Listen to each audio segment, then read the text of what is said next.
Hey, we're going to go back to the roots of the channel. The reason it's called The Rookie is beginner wines, beginner whiskeys out of Washington, beginner whiskeys, Washington State, and worldwide. Today we're going to go ahead and discuss the best-selling single malt scotch in the United States, the one whiskey, the Scotch whiskey you should have in your cabinet even if you don't drink scotch. The reasons why. We're going to discuss the Glenlivet 12-year-old single malt scotch. Stay tuned.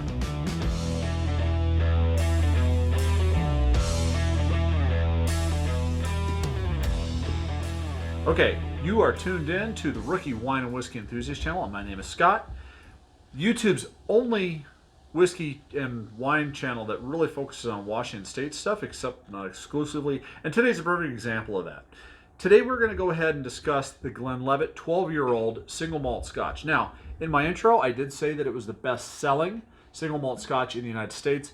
The best-selling single malt scotch in the world is Glenfiddich.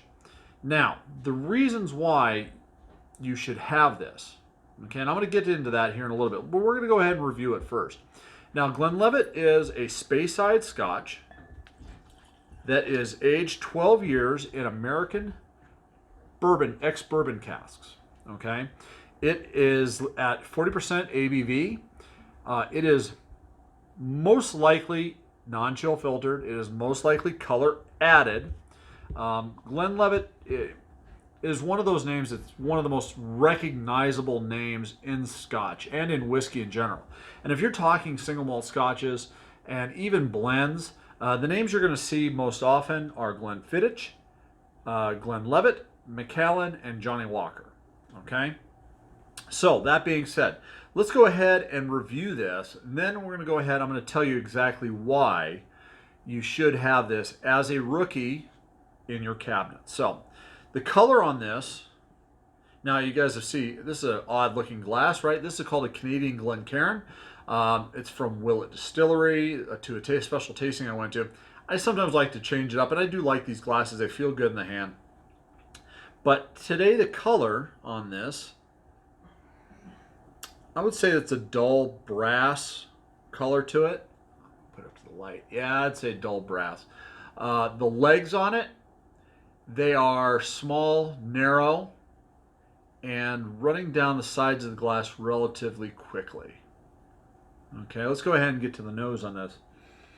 Now, aged for 12 years in ex-bourbon casks, you're going to have a lot of that bourbon transfer. So right off the bat, I'm getting some oak, some vanilla. But because it's a single malt, and it is copper pot distilled, I'm getting a little bit of mango, almost a jungle / tropical fruit notes to it. Mango, pineapple. Now, this is a non-peated single malt scotch as well. Now, Glenlivet does have a peated scotch, but this is not it. It's called the Nadura, and it's non-age stated. But, anyways, the nose on this is relatively innocuous. I mean, you're going to have those citrus notes, the vanilla, and a little bit of spice. Can't really pin down what the spice is, though. Almost like a white pepper, maybe. All right, let's go ahead and take a sip of it. Now,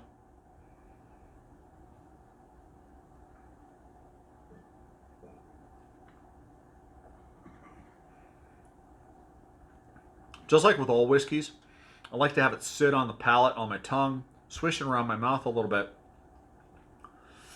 That vanilla is right there. The pineapple is there as well. The mango is no longer there, but now I'm getting kind of a banana note. And that spicy note is kind of turned into a slight metallic note, almost like a copper, a little bit. It's pretty innocuous. It's not unpleasant. But, excuse me, the finish on the scotch is going to be relatively short. I mean, this is a mass-produced single malt scotch. This is something that is designed for the masses. That's why, Like I said, it is probably chill filtered, and it is probably a little bit of E150 caramel coloring added to it. Doesn't say that it doesn't have it, so you have to assume that the marketing department, and for them to be able to want to sell it, to get that little bit darker notes to it, they probably added some coloring to it. The coloring doesn't add any flavors, just a coloring. So let's go ahead and take another sip of this. I'm going to explore the finish a little bit.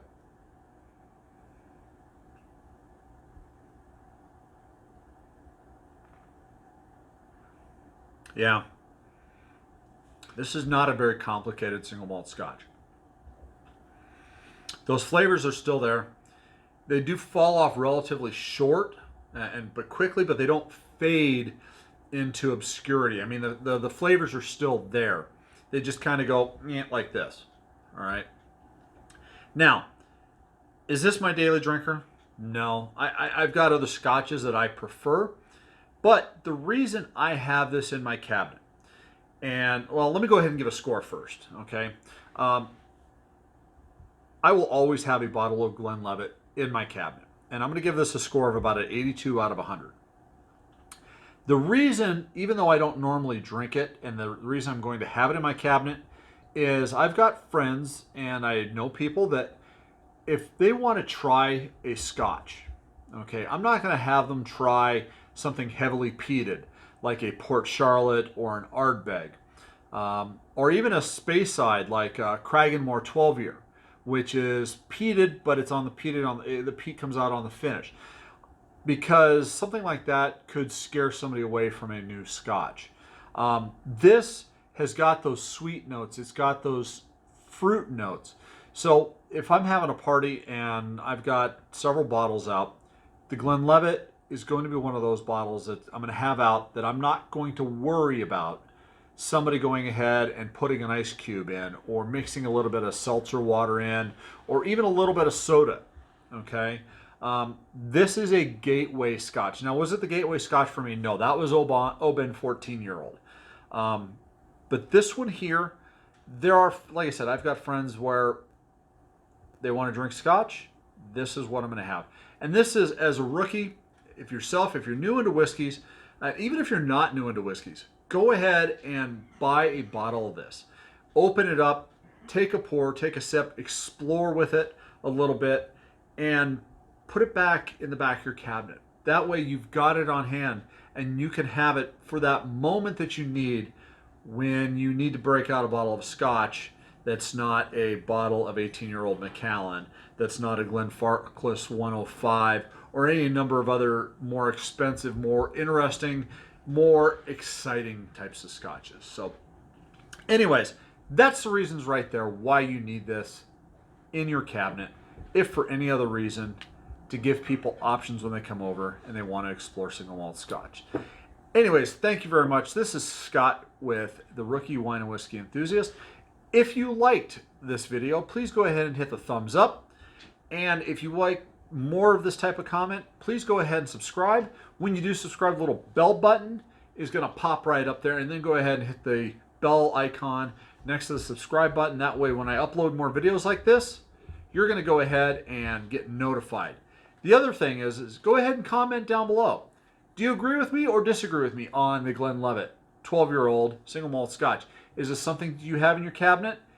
Do you have any other scotches that you would like to go ahead and see, or that you have in your cabinet that you would go ahead and introduce people to as a single malt scotch? Anyways, as always, thank you very much for tuning in. Please drink responsibly, and life is too short for either bad wine or bad whiskey. This is not a bad whiskey at all. By the way, it's whiskey without an E. That's how they do it in Scotland. Cheers.